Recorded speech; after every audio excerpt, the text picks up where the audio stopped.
তোমরা দেখো এখানে আমার ছেলে ঘুমিয়ে আছে। এখন সন্ধ্যা 7:30 বাজছে। আমি এখন খাবার করব রাতের। তো রান্নাঘরে চলো যাই। এই ফাঁকে খাবারটা করে নেব। তো রান্নাঘরে এসে দেখো আমি মশলা কষাচ্ছি। এখানে ডিম দিয়ে, ডিমের ঝুরঝুরি দিয়ে, আলু দিয়ে একটা সবজি করব আর রুটি করব। আগে সবজিটা করে নেব, দিয়ে যদি ছেলে উঠে যায় তারপর রুটিটা পরে করে নেব। তো পাশে চা গরম করতে বসিয়েছি। বড় ঘর থেকে রান্নাঘর আমাদের অনেকটাই দূর। তাড়াহুড়ো করে যাই করি, ঝটপট করার চেষ্টা করি।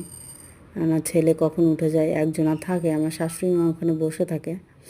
পাশে একটু চা গরম বসিয়েছি, করা ছিল। তো দেখো আমার তো তরকারিটা হয়ে গেছে।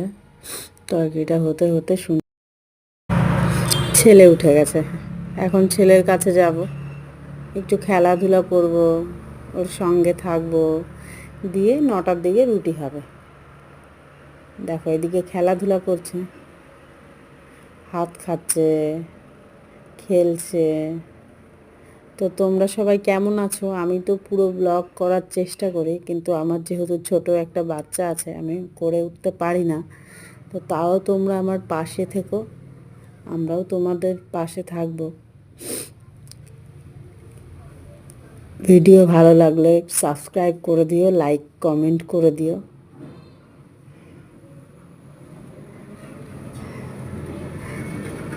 দিয়ে দেখো ও তো হাত খাচ্ছে, আমি ওর পাশে এখন একটু খেলাধুলা করছি। এই চললো। অনেক সময় হয় আমি রুটি করতে পারলাম না, আমার যা আছে সে করে নেবে। দেখো ও এখন হাত খেয়েই যাচ্ছে। আমি তো লাইট জ্বালিয়ে দিলাম, ও ভাবলো এটা কী রে বাবা। এইভাবে খেলাধুলা করছিলাম। আর ওর দাদা পাশের ঘরে পড়ছে, আমার বড় ছেলে পাশের ঘরে পড়তে বসেছে।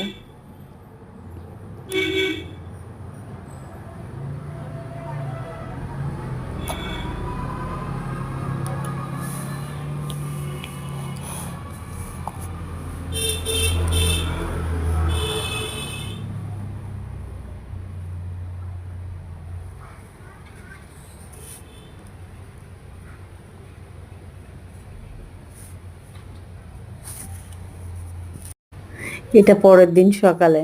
সকালে দেখো ছেলে তো দাদার কাছে ছিল, আমার বাসি কাজ সারা হয়ে গেছে। এখন ওর দাদা উঠবে, পড়তে বসবে, আমি ঘরে চলে এসেছি।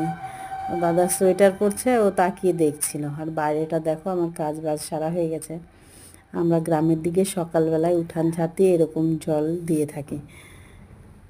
দেখো আমাদের উঠানটা অনেকই বড়। আমার ভিডিও করা